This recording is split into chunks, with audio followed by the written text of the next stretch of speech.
Bonjour, je vais commencer mon édito aujourd'hui par un coup de gueule. Un coup de gueule contre le quotidien. Ce matin, à la une, grande lune, en large, vous pouvez lire bientôt de nouvelles radios. Et sur 2 pages, l'essentiel de l'article consiste à mettre en garde le CSA sur l'arrivée potentielle de cette nouvelle radio, en disant attention, les radios qui existent aujourd'hui ont eu beaucoup de mal à trouver leur équilibre budgétaire jusqu'à maintenant, et attention à ne pas faire venir trop de nouvelles radios qui pourraient bouleverser le paysage local. Je trouve impudique, indécent, que ce soit le quotidien, justement, qui publie cet article, sachant que le groupe quotidien, justement, est celui qui détient un quasi-monopole dans le domaine des radios à La Réunion. Vous l'ignorez sans doute, mais le quotidien, le groupe Shen-Kishun, détient aujourd'hui les différentes radios suivantes: Énergie, Festival, Chérie FM, Rire et Chanson, intégralement, 4 radios, plus 30% du capital de Radio Freedom. Donc, ces radios aujourd'hui gagnent de l'argent, beaucoup d'argent, et on peut comprendre que le quotidien, veuille défendre ces radios et empêcher que de nouvelles venues puissent arriver, perturber le paysage et donc diminuer leurs bénéfices. Je m'attendais du quotidien à une plus grande neutralité, à une certaine indépendance, par rapport au moins à une certaine pudeur sur ce dossier, et je m'aperçois qu'en fait c'était trop leur demander, et que le groupe Shen-Kishun n'hésite pas à se servir du journal Le Quotidien pour faire pression sur le CSA, pour essayer de préserver ces radios existantes, sachant qu'en plus, ce groupe demande encore d'autres fréquences, notamment par le biais de Freedom, qui demande une deuxième radio avec plusieurs fréquences sur toute l'île.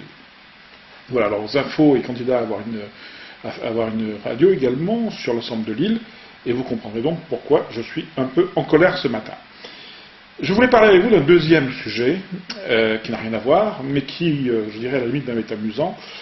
C'est la problématique du réchauffement climatique. Alors, les plus grands experts du monde disent que le climat est en train de se réchauffer, que ça va plutôt des catastrophes, que le niveau de la mer va monter, que nos rivages vont être inondés, que les villes qui sont en bordure de mer risquent d'être sous l'eau bientôt, prochainement. Et en fait, on n'a jamais eu aussi froid en hiver qu'actuellement. On bat des records vieux de plus de 30 ans. Et avouez avec moi que le paradoxe est quand même assez important. Alors, on dirait que ça veut... Pour autant, moi je suis convaincu, je ne suis pas comme Claude Allègre ou quelques autres, qui disent que tout ce cinéma, disent-ils, fait autour du réchauffement climatique, en fait, ne sert à rien et que tout ça c'est du pipeau. Non, absolument pas. Je suis convaincu qu'en fait, il y a bien un réchauffement climatique, personne ne peut le nier, ne peut en douter.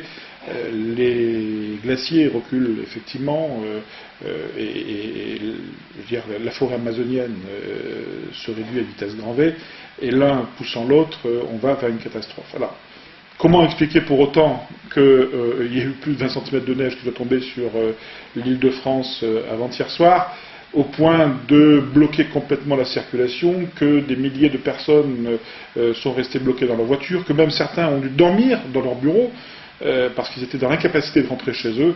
Ben, écoutez, je laisse ça à quelques experts pour pouvoir venir nous l'expliquer. Je me souviens qu'on nous avait expliqué que ce réchauffement climatique pouvait se traduire à certains endroits justement par des dérèglements tels qu'à certains endroits précis, il pouvait au contraire faire plus froid. Enfin bon. Je veux dire, tout ça, ce sont des querelles de scientifiques auxquelles vous et moi comprenons peu de choses. Ça nous passe un petit peu au-dessus de la tête, mais avouez quand même avec moi que c'est assez surprenant.